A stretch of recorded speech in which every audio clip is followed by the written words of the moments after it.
Students के comments आए कि सर केमिस्ट्री के इंपॉर्टेंट क्वेश्चन करा दीजिए, सर बायोलॉजी के इंपॉर्टेंट क्वेश्चन करा दीजिए, सर फिजिक्स के इंपॉर्टेंट क्वेश्चन करा दीजिए, सर मैथ्स के इंपॉर्टेंट क्वेश्चन करा दीजिए। सो फाइनली स्टूडेंट्स, आज की इस वीडियो में हम आपको बताने वाले हैं क्लास 10 केमिस्ट्री के 40 सबसे ज्यादा मोस्ट इंपॉर्टेंट ऑब्जेक्टिव क्वेश्चन। यानी कि इस वीडियो में हम आपको बताएंगे क्लास 10 साइंस के भाग 1 केमिस्ट्री के 40 मोस्ट इंपॉर्टेंट ऑब्जेक्टिव क्वेश्चन जो आपके पूरे बुक के होंगे। यानी कि अगर आप लोग इस वीडियो को शुरू से लेकर एंड तक देख लेते हैं, तो जितने भी क्वेश्चन मैं आपको बताऊंगा सारे वेरी इंपॉर्टेंट क्वेश्चन हैं। और जितने भी लोग इन क्वेश्चंस को पढ़ चुके हैं, केवल उनको बस इस क्वेश्चन को रिवीजन करना होगा। अगर आप लोगों की तैयारी पहले से हो चुकी है स्टूडेंट्स, केवल आप लोग इस वीडियो को देखिएगा। इस वीडियो में मैं जितने क्वेश्चन कराऊंगा स्टूडेंट्स, सभी मोस्ट इंपॉर्टेंट क्वेश्चन आंसर्स हैं, सारे आपके बोर्ड एग्जाम के लिए मोस्ट इंपॉर्टेंट है। इस वीडियो में हम जितने क्वेश्चन को बात करेंगे ना, इसी में से कोई ना कोई क्वेश्चन आपके बोर्ड एग्जाम में पूछ लिया जाएगा। ठीक है, तो यह वीडियो आप सभी के लिए इतनी ज्यादा इंपॉर्टेंट है, इतनी ज्यादा कि अगर कोई स्टूडेंट्स बोर्ड एग्जाम से पहले 2 से 3 दिनों पहले, अगर 2 से 3 दिन पहले ये वीडियो देखता है, तो उसमें मैं गारंटी ले रहा हूं कि उसमें इससे संबंधित क्वेश्चन बोर्ड परीक्षा में जरूर पूछे जाएंगे। क्योंकि ये वीडियो बहुत ही मेहनत करके, बहुत ही तरीके से बनाई गई है, ताकि आप लोग बोर्ड परीक्षा में इस वीडियो को देखकर बहुत अच्छा मार्क अचीव करो। स्टूडेंट, इस वीडियो में आपके जितने भी क्वेश्चन है सभी मोस्ट इंपॉर्टेंट है, सभी बहुविकल्पी प्रश्न जो आपकी पूरी बुक के लिए गए हैं, तो ये वीडियो सभी के लिए बहुत ज्यादा इंपॉर्टेंट है। आइए स्टूडेंट्स, हम देखते हैं हमारा पहला क्वेश्चन है। और स्टूडेंट्स, यहाँ पर मैं जितने भी क्वेश्चन आपको बता रहा हूं ना, इन सभी के आंसर आपको इसी में मिल जाएंगे। स्टूडेंट्स, तो स्टूडेंट देखिए, हमारा पहला क्वेश्चन है कि मुद्रा धातु होती है, तो आपको पता होना चाहिए कि मुद्रा क्या होती है, पैसे।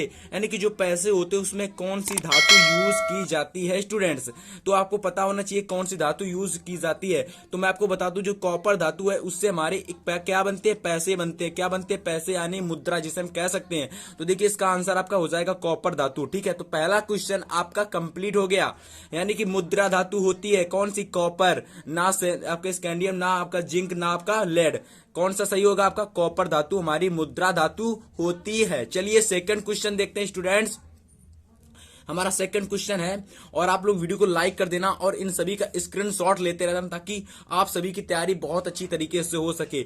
और ये देखिए, वेरी इंपॉर्टेंट क्वेश्चन है बोर्ड परीक्षा 2000 के लिए। ये सभी इंपॉर्टेंट क्वेश्चन है, इन सभी को आपको बस रिवीजन करना है। देखिए, एक तत्व के क्लोराइड का सूत्र MCl2 है। यानी कि कोई तत्व है, यानी कि मान लेते कोई M है, यानी कि M कोई तत्व है जिसका क्लोराइड का जो सूत्र है MCl2 है। ठीक है, अब इस M तत्व का जो ऑक्साइड होगा वो क्या होगा, इसके ऑक्साइड का सूत्र क्या होगा। ठीक है, यानी कि तत्व का जो क्लोराइड का जो सूत्र है वो आपका MCl2 है। ठीक है, अब इसी तत्व के ऑक्साइड का सूत्र क्या होगा, तो इसका जो तत्व होगा उसका ऑक्साइड का जो सूत्र होगा वो आपका MO होगा। क्या होगा, MO। ठीक है, ना आपका M2O होगा, ना आपका MO2 होगा, ना आपका M2O3 होगा, आपका राइट ऑप्शन होगा MO। ठीक है, तो चलिए सेकंड क्वेश्चन भी हो गया हमारा। क्वेश्चन नंबर 3 है, बस इन क्वेश्चन को आपको रिवीजन करना है, अगर एक बार आप पढ़ भी चुके हैं इन क्वेश्चन को।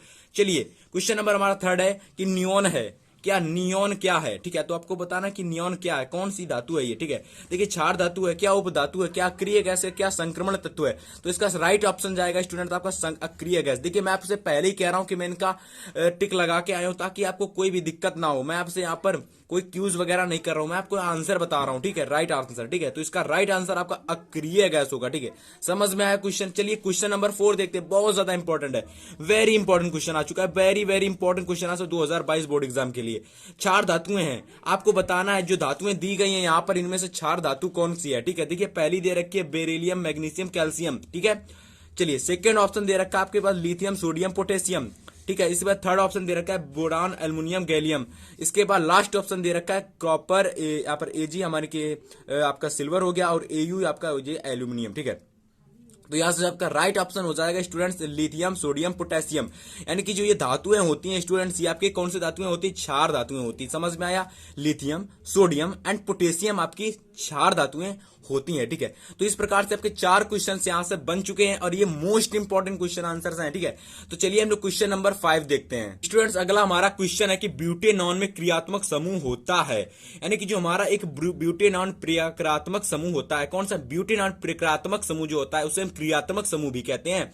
अब हमें पता लगाना है कि इस ब्यूटेनॉन का जो क्रियात्मक समूह होता है उसमें कौन से तत्व आते हैं। ठीक है, तो देखिएगा, इसमें से राइट ऑप्शन आपका हो जाएगा ये वाला। इसमें क्या होता है, ब्यूटेनॉन का जो क्रियात्मक समूह होता है उसमें क्या होता है, एक कार्बन के साथ डबल बॉन्ड में हाइड्रोजन जुड़े हुए होते हैं, इसके बाद डबल बॉन्ड में ऑक्सीजन जुड़ी हुई होती है। और ऐसा अगर आपको कहीं प्रक्रियात्मक समूह दिख जाए तो आप लोग आंख मीच कर लगा देना, ब्यूटेनॉन समूह यहाँ पर हमारा जुड़ा हुआ है। ठीक है, चलिए क्वेश्चन नंबर हमारा 6 कह रहा है कि एसिटिक अम्ल CH3COH का IUPAC नाम होता है, यानी कि जो हमारा एसिटिक अम्ल है CH3COH, इसका IUPAC नाम क्या होता है। ठीक है, बहुत सारे स्टूडेंट्स को क्वेश्चन पता होगा, इसका जो राइट ऑप्शन जाएगा आपको एथेनोइक अम्ल। ठीक है, क्या जाएगा, एथेनोइक अम्ल। चलिए क्वेश्चन नंबर हमारा 6 हो गया। चलिए क्वेश्चन नंबर 7 देखते हैं। क्वेश्चन नंबर स्टूडेंट्स हमारा 7 है और इस 7 का आंसर आप लोग खुद से दोगे। अगर आपको नहीं भी पता है तो आप लोग एक बार ढूंढिए, प्रैक्टिस करिए। अगर ये क्वेश्चन आप लोग ढूंढ लेते हो तो मैं नेक्स्ट वीडियो में आपके लिए फिजिक्स के मोस्ट इंपॉर्टेंट क्वेश्चन लाऊंगा। फिजिक्स के मैं आपके लिए 40 सबसे ज्यादा इंपॉर्टेंट क्वेश्चन लाऊंगा। अगर वो 40 क्वेश्चन आप पढ़ लेते हो तो वहां से आपके सारे क्वेश्चन आपके फिजिक्स के बन जाएंगे। और जो ये वीडियो है, इस वीडियो में जितने भी क्वेश्चन आपको बताऊंगा सारे क्वेश्चन आपके सीधे केमिस्ट्री के पूछे जाएंगे। समझ में आया क्या? बहुत ज्यादा इंपॉर्टेंट वीडियो है, मेहनत करके बनाई गई है। विकर्ण संबंध के तत्व हैं, आपको बताना है। जो आपकी तत्वों की आवर्त सारणी होती है, आपको पता होगा तत्वों की आवर्त सारणी में एक विकर्ण संबंधी तत्व होते हैं। ठीक है, अब ये 4 ऑप्शन दे रखे हैं। पहला ऑप्शन देखिए, ले सकते हो आप लिथियम बेरिलियम, दूसरा लिथियम मैग्नीशियम, और तीसरा ऑप्शन दे रखा है लिथियम सोडियम, और चौथा ऑप्शन दे रखा है एल्यूमिनियम और सिलिकॉन। ठीक है, आपको बताना है कि इन चारों ऑप्शन में से कौन सा ऑप्शन सही है, यानी कि विकर्ण संबंध के जो तत्व हैं इनमें से कौन से तत्व हैं। ठीक है, ये आपको मैं आपको होमवर्क के लिए दे रहा हूं। ठीक है, होमवर्क के लिए आपको इस क्वेश्चन को ढूंढना है, कैसे भी करके, चाहे से गूगल से ढूंढिए, अपनी बुक से ढूंढिए, कैसे भी करके इस क्वेश्चन का आप लोग आंसर ढूंढ के लाइए। ठीक है, चलिए क्वेश्चन नंबर 8 हमारा है। Question number 8 very very most important question है कि निम्नलिखित में से अम्लीय लवण कौन सा है। देखिए बहुत सारे यहाँ पर लवण दे रखे हैं और इनमें से आपको बताना है कि अम्लीय लवण कौन सा है, यानी कि अम्लीय लवण कौन सा है। इसमें पहला देखिए आपको दे रखा है Al2O3, दूसरा दे रखा है K2O3, तीसरा दे रखा है आपको MgO और चौथा दे रखा है आपको M2O5। अब यही राइट ऑप्शन आपका हो जाएगा कि P2O आपका जो 5 है वो आपका एक अम्लीय लवण है। कौन सा लवण है? अम्लीय, यानी कि P2O5 एक अम्लीय लवण हमारा हो जाएगा। इसे हम लोग पोटेशियम ऑक्साइड भी बोलते हैं। ठीक है, चलिए क्वेश्चन नंबर हम लोग 9वां देखते हैं। 9वां क्वेश्चन हमारा कह रहा है कि निम्नलिखित में से किसकी विद्युत ऋणात्मकता सबसे कम है। अभी बहुत सारे यहाँ तत्व दे रखे हैं। पहला देखिए सोडियम, सिलिकॉन, सैंथेसियम और कॉपर और लेड, पीबी यानी कि लेड। और इसमें राइट ऑप्शन जो हो जाए आपका, यानी कि विद्युत ऋणात्मकता सबसे कम जिसकी होगी वो आपका तत्व होगा सोडियम, यानी कि सोडियम की सबसे कम विद्युत ऋणात्मकता होती है। समझ में आया स्टूडेंट्स? इसलिए हमारा ये 9वां क्वेश्चन का आंसर हो जाएगा सोडियम। चलिए क्वेश्चन नंबर 9 हो गया। 10वां क्वेश्चन देखते हैं अब हम। चलिए तुम्हारा क्वेश्चन नंबर 10 है स्टूडेंट्स। क्वेश्चन नंबर 10 कह रहा है कि निम्नलिखित में से क्षारीय धातु कौन सी है। पहली सोडियम, बेरिलियम, कॉपर और एल्यूमिनियम। क्षारीय धातु आपकी सोडियम है। ठीक है, ना एल्यूमिनियम, ना बेरिलियम, ना कॉपर। ठीक है, तो क्षारीय धातु कौन सी है? सोडियम। ठीक है, अगर आपसे कोई बोर्ड परीक्षा में क्वेश्चन बनता है कि भैया बताइए कि क्षारीय धातु कौन सी होती है, तो मेरे प्यारे बच्चों आपको आंख मीच कर बता देना कि सोडियम जो हमारी होती है क्षारीय धातु होती है। ठीक है, चलिए वेरी इंपॉर्टेंट क्वेश्चन, आप लोग इसको टिक लगा लीजिएगा, इंपॉर्टेंट है। आइए हमारा क्वेश्चन नंबर 11वां कह रहा है कि एल्काइन का सूत्र है, यानी कि 11वां क्वेश्चन कह रहा है एल्काइन जो हमारा होता है एल्काइन। ठीक है, ये हमारा एल्काइन जो होता है इसका सूत्र क्या होता है। तो एल्काइन का सूत्र आपका होता है C3H4। क्या होता है? C3H4। ठीक है, चलिए क्वेश्चन नंबर हमारा 12वां कह रहा है स्टूडेंट्स, बहुत ज्यादा इंपॉर्टेंट है ये भी क्वेश्चन, कि एथेन का आणविक सूत्र जो होता है वो आपका होता है C6H6। ठीक है, एथेन का आणविक सूत्र ये होता है। अब आपको बताना है एथेन के आणविक सूत्र में कितने सहसंयोजक बंध पाए जाते हैं। ठीक है, तो एथेन के आपके जो आणविक सूत्र होता है उसमें आपके 7 सहसंयोजक बंध पाए जाते हैं। कितने? 7 सहसंयोजक बंध। क्वेश्चन नंबर 12वां हुआ क्लियर कि नहीं हुआ? चलिए क्वेश्चन नंबर 13वां देखते हैं हम लोग। ठीक है, क्वेश्चन नंबर 13वां कह रहा है आपका कि एथिल अल्कोहल, यानी कि स्टूडेंट्स एथिल अल्कोहल जान गए ना, एथिल अल्कोहल यानी कि एथेनॉल। अब जब एथेनॉल आप लोग जान गए तो इसका राइट ऑप्शन ही एथेनॉल हो जाएगा, यानी कि एथिल अल्कोहल जो होता है इसका IUPAC नाम होता है आपका एथेनॉल। ठीक है, क्लियर हुआ? क्वेश्चन नंबर 13 आपको हो गया होगा क्लियर। चलिए क्वेश्चन नंबर 14 देखते हैं अब हम। क्वेश्चन नंबर हमारा 14 कह रहा है भैया कि दिए गए कार्बनिक यौगिकों में कीटोनिक प्रक्रियात्मक समूह वाला तत्व है। ठीक है, तो आपको बताना है स्टूडेंट्स कि कौन सा तत्व जो होता है कीटोनिक प्रक्रियात्मक समूह तत्व है। ठीक है, तो देखिए इसमें जो राइट ऑप्शन आएगा आपका, इसका जाएगा यहां से, क्योंकि देखिएगा ये जो आपका तत्व है CH3COCH3। ठीक है, इसमें जो आपका कीटोनिक प्रक्रियात्मक समूह यहां से निकलेगा आपका ये वाला तत्व। ठीक है, ये ठीक है, यहां से आपका निकलेगा कौन सा तत्व? आपका प्रक्रियात्मक समूह कीटोनिक वाला। ठीक है, तो ये राइट ऑप्शन आपका हो जाएगा CH3COCH3। जिसके भी लास्ट में आपको ये दिख जाएगा ना, आपके जिसके भी लास्ट में ये दिख जाए, ये आप लोग, ठीक है। तो आप लोग समझ जाना कि वो कौन सा तत्व है आपका कीटोनिक प्रकारात्मक समूह। फिलहाल में इसका राइट ऑप्शन आएगा आपका CH3COCS3 पर, ठीक है। यानी कि दिए गए कीटोनिक प्रकारात्मक समूह में आपका ये तत्व जो होगा स्टूडेंट्स आपका कौन सा होगा, कीटोनिक प्रकारात्मक समूह का तत्व होगा, ठीक है। चलिए क्वेश्चन नंबर हमारा 15 दे रखा है स्टूडेंट्स, लास्ट क्वेश्चन है यानी कि 15वां क्वेश्चन है। और हम लोग देखेंगे निम्नलिखित का IUPAC नेम होता है किसका, एल्डिहाइड का, ठीक है। यहाँ पर थोड़ा सा छिपा हुआ एल्डिहाइड। फिलहाल के लिए एल्डिहाइड का जो आपका IUPAC नेम होता है वो आपका होता है एथेनल। क्या होता है, एथेनल। तो ये तो आपकी छोटी सी चीजें थी, आपको पता होना चाहिए कि एल्डिहाइड का IUPAC नेम होगा आपका एथेनल, ठीक है। फॉर्मेल्डिहाइड का IUPAC नेम होता है आपका मेथेनल, ठीक है। तो ये आपकी बेसिक चीजें थी, आपको पता होना चाहिए। और ये हमारे 15 क्वेश्चन बन चुके हैं यहां से यहां तक की। अगर ये 15 क्वेश्चन अगर आपने यहां तक पढ़ लिए तो इसी में से कोई ना कोई क्वेश्चन आपसे बन सकता है। तो चलिए आइए और क्वेश्चन देखते हैं। अब हम नंबर 21वां है मेरे प्यारे बच्चों कि शुद्ध का सॉरी यानी कह रहा है कि शुद्ध जो आपका शुद्ध जल होता है उसका पीएच मान कितना होता है। शुद्ध जल का, जो आप लोग घर में जल पीते हो, ठीक है, वो एकदम शुद्ध होता है और उसी जल का पीएच मान कितना होता है। तो राइट ऑप्शन आपका जाएगा 7, ठीक है। ये नॉर्मल क्वेश्चन था और बहुत ज्यादा इंपॉर्टेंट क्वेश्चन है। इस क्वेश्चन को मैं 5 स्टार दे रहा हूं, 5 स्टार, समझ रहे हो ना, 5 स्टार चॉकलेट वाला 5 स्टार। बहुत ज्यादा इंपॉर्टेंट है और हर बार किसी ना किसी सेट में क्वेश्चन बन जाता है। क्वेश्चन नंबर 22वां कह रहा है कि निम्नलिखित में से कौन सा तत्व अम्ल के साथ संयोग करके हाइड्रोजन गैस निकालता है। यानी कि ऐसा कौन सा तत्व है जो कि अम्ल के साथ संयोग करता है यानी अभिक्रिया करता है और बाद में हाइड्रोजन गैस यानी कि H2 गैस निकालता है, ठीक है। इसका राइट क्वेश्चन आपका हो जाएगा राइट आंसर जिंक, ठीक है। जो हमारी Zn धातु होती है, ठीक है, Zn ये हमारी एक ऐसी धातु होती है जिस जो अम्ल के साथ क्रिया करके ऑक्साइड निकालती है, ठीक है।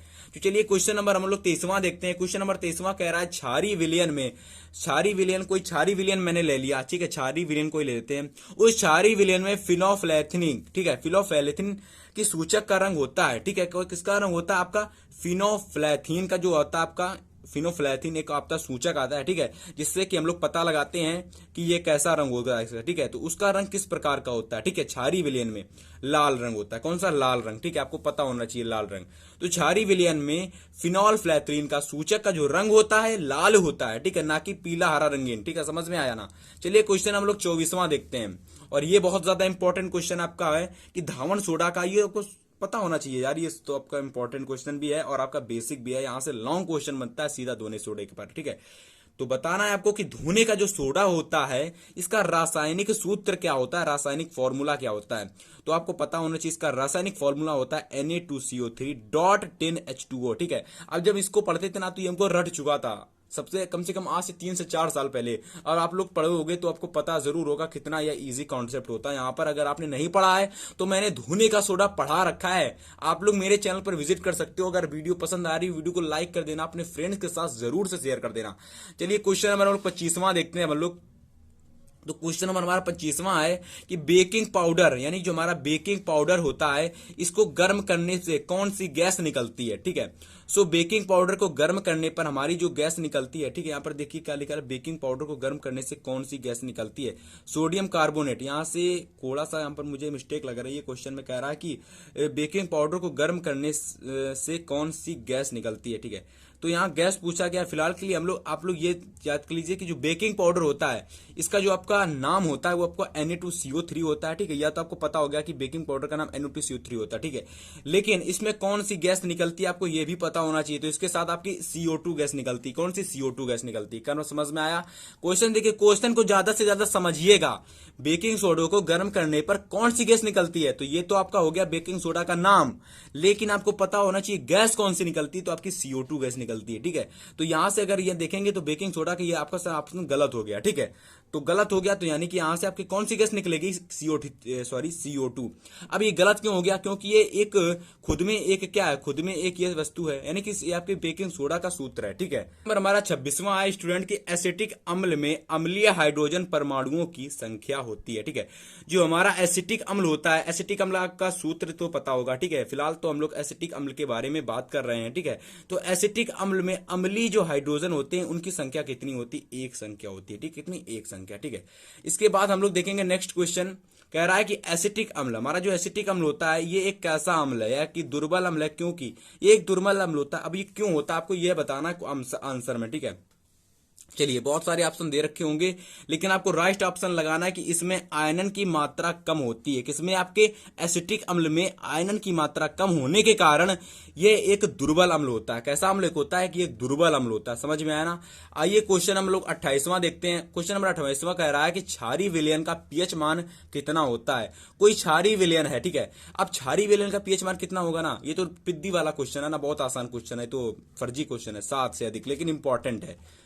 इंपॉर्टेंट है मतलब कि इंपॉर्टेंट है, लेकिन फर्जी क्वेश्चन कह रहा हूं क्योंकि बहुत आसान है, आपको पता होना चाहिए। 7 से अधिक होना होता है क्षारीय विलयन का पीएच मान, और अम्लीय विलयन का पीएच मान कितना होता है? 7 से कम होता है। और जो लवण होता है उसका पीएच मान बिल्कुल 7 होता है। यानी हमारा जो पानी है बिल्कुल कैसा होता है? बिल्कुल बराबर होता है, यानी उसका पीएच मान 7 होता है। ना तो अम्लीय होता है ना ही क्षारीय होता है, ठीक है। क्वेश्चन नंबर हमारा 29वां कह रहा है, सब कुछ समझते चलिएगा ताकि कोई भी दिक्कत आपको ना हो बोर्ड एग्जाम में, ठीक है। मेरी बातों को समझिएगा, ठीक है। चलिए, क्वेश्चन नंबर हमारा देख रहा है, हाँ, तो हमारा क्वेश्चन नंबर 29वां है। चलिए, क्वेश्चन नंबर 29वां कह रहा है कि अम्लीय विलयन का, सॉरी अम्लीय वर्षा का, जो हमारी अम्लीय वर्षा होती है इसका पीएच मान कितना होता है या फिर कितना होना चाहिए। तो इसका अम्लीय विलयन का जो, सॉरी अम्लीय वर्षा होती है, इसका जो आपका पीएच मान संभावित 5.2 होना चाहिए। यदि अगर इससे ज्यादा हो गया या कम हो गया तो आपकी जो वर्षा होगी फिर वो क्षारीय हो जाएगी या फिर अम्लीय हो जाएगी, ठीक है। तो यानी कि फिर वो बहुत ही खतरनाक हो जाएगी और उस वर्षा से काफी सारे जंतुओं की मृत्यु भी हो जाती है। तो समझ में आया ना? तो यहां से हमारा राइट ऑप्शन जाएगा कि अम्लीय वर्षा का पीएच मान 5.2 होता है, ठीक है। इसके बाद नेक्स्ट क्वेश्चन हमारा है कि H2SO4 का विलयन होता है, जो हमारा H2SO4 होता है इसका विलयन अम्लीय होता है या फिर क्षारीय होता है, ठीक है। तो ये एक अम्ल होता है H2SO4 जिसका नाम होता है सल्फ्यूरिक अम्ल, ठीक है। इसका नाम होता है स्टूडेंट्स आपका सल्फ्यूरिक अम्ल, ठीक है। अब ये सल्फ्यूरिक अम्ल है, यहां पर इंग्लिश में मैं लिख देता, कोई फिलहाल नहीं, आपको पता होना चाहिए H2SO4 कौन सी अम्ल है। तो ये हमारी एक सल्फ्यूरिक अम्ल है और इसका जो आपका विलयन होता है वो एक कैसा होता है? ये एक अम्ल होता है, इसलिए इसके अम्ल के कारण इसका जो आपका क्या होगा? ये 7 से कम होगा, ठीक है। 7 से कम, ये रहा गलत ऑप्शन आपका, 7 से कम, राइट ऑप्शन 7 से कम होगा, ठीक है। तो H2SO4 एक कैसा हमारा अम्ल है, अम्ल के कारण इसका जो पीएच मान होगा 7 से कम होगा। अब ये 7 से कम है तो एक अम्ल होगी, ठीक है। चलिए, क्वेश्चन नंबर 31 कह रहा है स्टूडेंट्स कि वह प्रक्रिया जिसके कारण चांदी के ऊपर काली परत, तांबे के ऊपर या चांदी के ऊपर या तांबे के ऊपर हरी परत चढ़ जाती है, ठीक है। कौन सी ऐसी प्रक्रिया होती है जिसके कारण आपकी जो चांदी होती है, आपकी जो तांबा होता है उसके ऊपर एक परत चढ़ जाती है, ठीक है। अब ये क्वेश्चन देखो बहुत ज्यादा इंपॉर्टेंट है, समझने वाला क्वेश्चन है। आप लोग इस क्वेश्चन को दैनिक जीवन में भी देखते होंगे, ठीक है। और जो ये प्रक्रिया होती है आपकी संचारण प्रक्रिया कहलाती है, और इसको मैंने बहुत अच्छी तरीके से पढ़ा रखा है संचारण की प्रक्रिया में। तो अगर आपने नहीं देखी तो आप लोग मेरे चैनल पर देख सकते हो, इसी विजिट कर सकते हो चैनल को। चलिए, फिलहाल के लिए क्वेश्चन नंबर 32 हमारा कह रहा है कि निम्नलिखित में से कौन सी उत्क्रमणीय अभिक्रिया का उदाहरण नहीं है। देखिए, बहुत सारी यहाँ पर आपको दे रखी होंगी, यहाँ इस फिलहाल के लिए इससे मैं आपको बहुत सारे एग्जाम्पल बता दूंगा। देखिएगा, जिस किसी में आपको इस प्रकार की अभिक्रिया ना दिखे, इस प्रकार की केवल इस प्रकार की अभिक्रिया दिखे आपको, तो समझ जाना ये अभिक्रिया जो आपकी होती है उत्क्रमणीय नहीं होती है, ये एक नॉर्मल रिएक्शन होती है। और इस प्रकार की रिएक्शंस जो होती हैं आपकी उत्क्रमणीय होती हैं, ठीक है। अब ये उत्क्रमणीय अभिक्रिया बहुत ज्यादा इंपॉर्टेंट है, आपके क्लास 11th और 12th में बहुत ज्यादा पूछी जाती है, ठीक है। तो यहां से क्वेश्चन हमारा बन जाता है कि निम्नलिखित में से उत्क्रमणीय अभिक्रिया का उदाहरण नहीं है, तो आपका जो ये राइट ऑप्शन यहां पर जाएगा, ठीक है।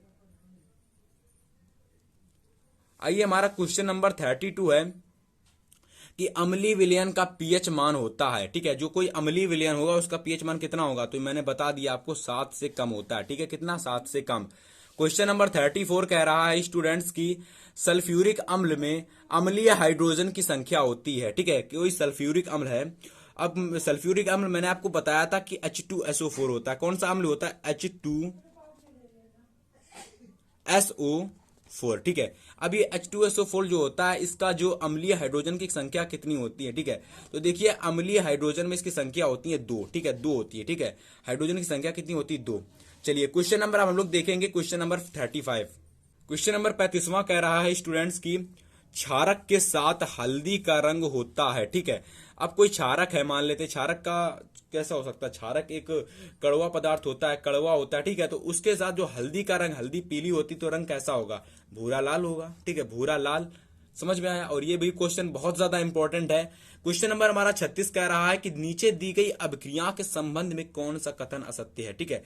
देखिए, इस प्रकार की एक रिएक्शन हमको दे रखी है, ठीक है। इस प्रकार की ये रिएक्शन हमको दे रखी है। अब ये रिएक्शन क्या है, यहाँ पर दे रखा है आपको पीबी यानी कि लेड ऑक्साइड। पीबी का मतलब लेड और ऑक्साइड का मतलब ओ का मतलब ऑक्साइड, यानी कि लेड ऑक्साइड जो कि एक सॉलिड फॉर्म में है और कार्बन एक सॉलिड फॉर्म में है। अब ये दोनों संयोग करके क्या बना रहे हैं, केवल लेड बना रहे हैं और कार्बन डाइऑक्साइड निकल रही है। ठीक है, यानी कि यहां से अगर मोटा मोटा देखा जाए तो यहाँ पर लेड ऑक्साइड क्या हो रही है, लेड में बदल रही है और कार्बन डाइऑक्साइड में बदल रहा है। ठीक है, तो यहां से क्या हो रहा है, यहां से हमें पता चला कि सीसा जो हो रहा है वो तो अपचयित हो रहा है। ठीक है, सीसा जो हो रहा है अपचयित हो रहा है और कार्बन जो हो रहा है वो उपचयित हो रहा है। ठीक, कार्बन जो हो रहा है वो उपचयित हो रहा है। समझ में आया? ठीक है, तो इस प्रकार से ये हमारा राइट ऑप्शन हो जाएगा क्वेश्चन नंबर 36, ये हमारा सही हो जाएगा। ठीक है, इसके दो ऑप्शन सही हो जाएंगे, पहला और तीसरा। क्वेश्चन नंबर हम लोग देखते हैं स्टूडेंट्स, क्वेश्चन नंबर हमारा कौन सा होगा। ठीक है, ये देखिए क्वेश्चन नंबर हमारा 39, क्वेश्चन नंबर हमारा 37। ठीक है, 37 क्वेश्चन कह रहा है कि निम्नलिखित में से कौन सी ये प्रतिस्थापन अभिक्रिया दे रहा है। ठीक है, तो देखते हैं कौन सा दे रहा है। सबसे पहले पढ़ेंगे सभी उदाहरणों को हम लोग। सोडियम क्लोराइड जो होता है कॉपर धातु, तो प्रतिस्थापन अभिक्रिया समझ रहे हो ना, प्रतिस्थापन अभिक्रिया यानी कि विस्थापन अभिक्रिया, जो एक तत्व अपने से कम तत्व को प्रतिस्थापित कर देता है, विस्थापित कर देता है, वही आपकी प्रतिस्थापित या विस्थापन अभिक्रिया कहलाती है मेरे प्यारे बच्चों। यानी कि सोडियम क्लोराइड का विलयन है और उसमें कॉपर धातु कभी विस्थापित नहीं करेगी, क्योंकि सोडियम हमारी बहुत ही उच्च अभिक्रियाशील धातु होती है, न कि कॉपर। इसके बाद देखेंगे राइट ऑप्शन, चलो फिलहाल देख लेते हैं हम लोग। सिल्वर नाइट्रेट, यानी सिल्वर नाइट्रेट आपको जानते हो, सिल्वर नाइट्रेट AgNO3। ठीक है, AgNO3 का जो विलयन होता है, इसमें अगर हम लोग कॉपर की धातु डाल देते हैं तो ये विस्थापित हो जाएगी और यही आपका राइट ऑप्शन हो जाएगा, क्योंकि कॉपर धातु कम अभिक्रियाशील होती है, सॉरी कॉपर धातु अधिक अभिक्रियाशील होती है आपकी लेड से, यानी कि आपकी सिल्वर यानी Ag से। समझ में आई मेरी प्यारी बातें? आपको समझ में आनी चाहिए। ठीक है, और ये हमारा राइट ऑप्शन हो जाएगा स्टूडेंट्स। इसके बाद हम लोग क्वेश्चन नंबर 38 देखते हैं, जो कि मोस्ट इंपॉर्टेंट है। क्वेश्चन नंबर 38 कह रहा है Fe2O3 + 2Al, ये आपकी रिएक्शन हो रही है यहाँ पर, फिर क्या बन रहा है आपका Al2O3 बन रहा है, एल्यूमिनियम ऑक्साइड बन रहा है और आपके साथ फेरस भी निकल रहा है। ठीक है, तो यहां से हमें पता चला कि कौन सी भैया अभिक्रिया हो रही है। भाई बताइए कौन सी अभिक्रिया हो रही है। एल्यूमिनियम आपका विस्थापित कर दे रहा है Fe को, खुद आ जा रहा है उसकी जगह और उसको क्या कह रहा है, भगा दे रहा है बाहर। तो विस्थापन अभिक्रिया सेम यहाँ पढ़ रहा है ना हम लोग, यहाँ पर यही पढ़ कर रहे हैं ना कि जो कम अभिक्रियाशील अभिकारक होता है उसको विस्थापित कर देता है अधिक अभिक्रियाशील अभिकारक, वह अभिक्रिया आपकी प्रतिस्थापन या विस्थापन अभिक्रिया कहलाती है। इसलिए इसका राइट ऑप्शन आपका विस्थापन अभिक्रिया हो जाएगा। ठीक है, यहाँ द्विविस्थापन, संयोजन, वियोजन कुछ नहीं होगा, आपका विस्थापन अभिक्रिया होगा। ठीक है, राइट ऑप्शन आपका। समझ में आया? तो स्टूडेंट्स ये 40 क्वेश्चन, सॉरी ये 38 क्वेश्चन ही थे, लेकिन अगर ये क्वेश्चन आपने शुरू से लेकर लास्ट तक देखे ना, इनमें से मैं गारंटी के साथ कह सकता हूं आपसे कोई ना कोई क्वेश्चन 100% पूछा जाएगा। ये सभी मोस्ट इंपॉर्टेंट क्वेश्चन थे जो मैंने अपने स्टडी मटेरियल से आपसे ढूंढ कर निकाले हैं। ठीक है, तो चलिए क्वेश्चन को हम लोग यहां से खत्म करेंगे वीडियो को, और आपको वीडियो को पसंद आया ना, वीडियो को शेयर कर देना अपने सभी फ्रेंड्स के साथ, ताकि उनका भी तैयारी अच्छी तरीके से हो सके। चलिए, गुड बाय।